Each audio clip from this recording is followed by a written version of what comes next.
I am not a financial advisor and I do not recommend you use Margex. These are just my ideas and sharing how I understand Margex. Hi everyone and welcome to another one of my videos. Today I'm going to explain how Margex, cross margin and isolated margin work. A quick side note, if you don't know about Margex and you're new to this, I could explain it real quick. You simply go to the wallet and that's where you hit deposit. You can send Bitcoin from Coinbase into this wallet using a address. It's that simple. Anyways, let's go back. So to explain cross margin and isolated margin, let's go to the trade tab.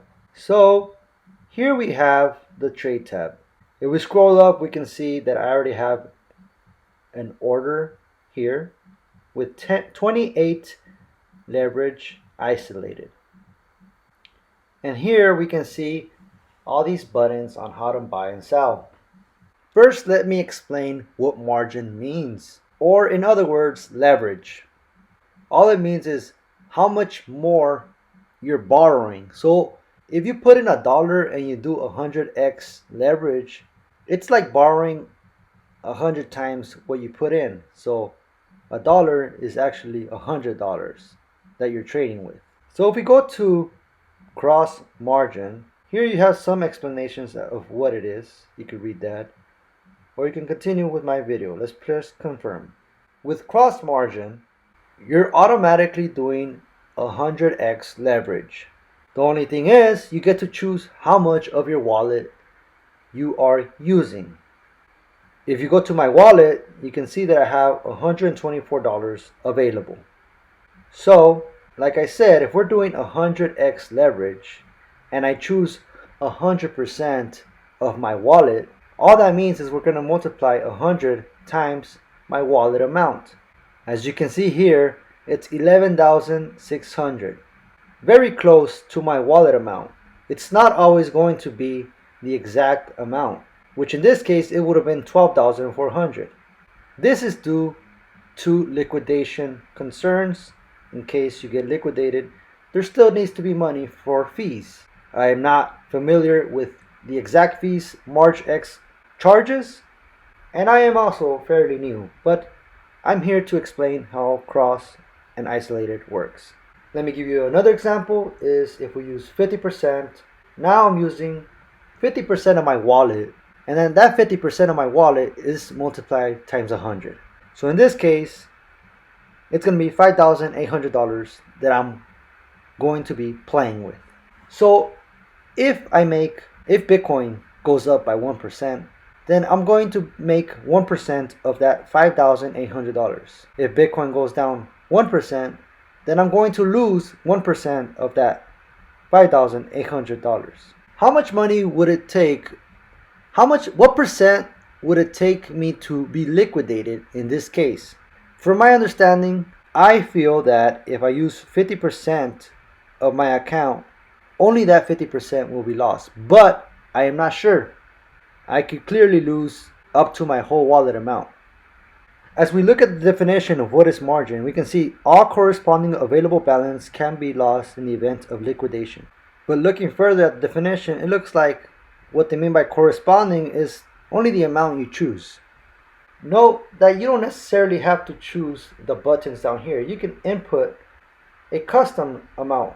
For instance, if you put $124, you're basically not using any leverage because the order size is the same amount as your wallet. So it's only 1x. So if you wanted to take no leverage trades, you just basically input the order size the same as your wallet size or even less. But keep in mind, 1% of $124 is $1.24. For you to double your money, Bitcoin, the price of Bitcoin would have to double. And that's why some people choose to do leverage trades, to put in a little bit of money and still get the benefits of making more money with leverage. Let's make a hypothetical situation. Suppose we did 100% of my wallet account with cross margin. That means I'm using $11,600. For me to be liquidated, I can calculate this by my wallet amount. Divide my wallet amount, my available wallet amount, $124. Divide that by the order size of 11,610. I'll input this on my calculator. So if I were to do the full available balance of my wallet and do 100% with cross margin, I would be liquidated if Bitcoin dropped 1%. This is because 1% of the $11,610 in Bitcoin basically equal my wallet amount. So you don't necessarily need a calculator.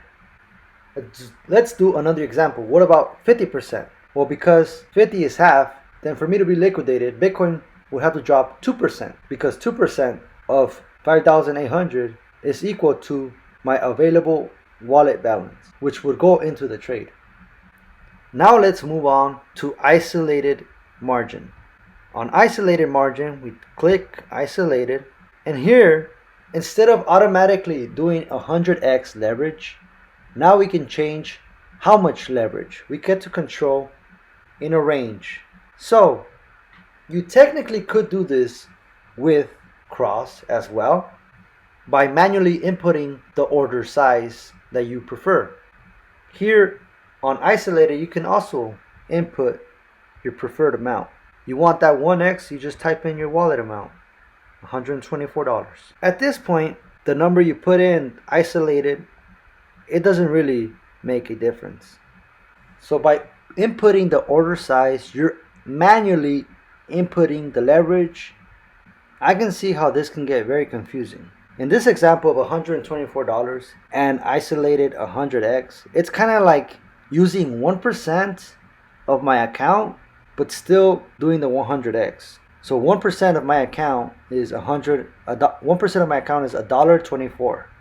$1.24 times 100x is 124. So I'm basically limited to losing $1.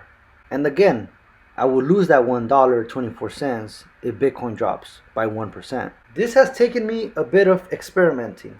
These percent buttons are just for speed. Just for fun, let's read. For informative purposes, let's read the definitions. Under isolated margin, a specific amount of margin, an example, initial margin, is reserved for each separate position. Reserve margin amounts can be adjusted manually. In the event of liquidation, any potential losses are limited only to the reserve margin. And why not? Let's read what is leverage. Leverage trading allows traders to utilize smaller amounts of their funds, an example margin, to open larger trades, known as long and short positions. Both profit and loss will be accelerated if a trader utilizes more than 1x leverage. Here's an example of one order that I've inputted. In this situation, I put in $38 for my account. I used 28% leverage, 28 times leverage. The cool thing it tells me is my liquidation price. This is the amount Bitcoin will have to drop for me to lose my $38. And here I can adjust, I guess, my current trade, which is something I didn't know. Because I'm doing 28x leverage, I'm actually trading with $1,083 worth of Bitcoin. For me to double my $38, the $1,000 will have to increase by a certain percent. And that can be derived by dividing my $38 divided by the margin size, which is $1,083. So according to my calculations, if I want to make another $38 or double my money, Bitcoin will have to go up by 3.5%, because 3.5% of 1,083 is $38. A cool feature about this app is that you can set take profit, you can set stop loss, very easy to use. If you like straightforward content like this, subscribe. And that pretty much wraps it up for what is cross margin and isolated margin.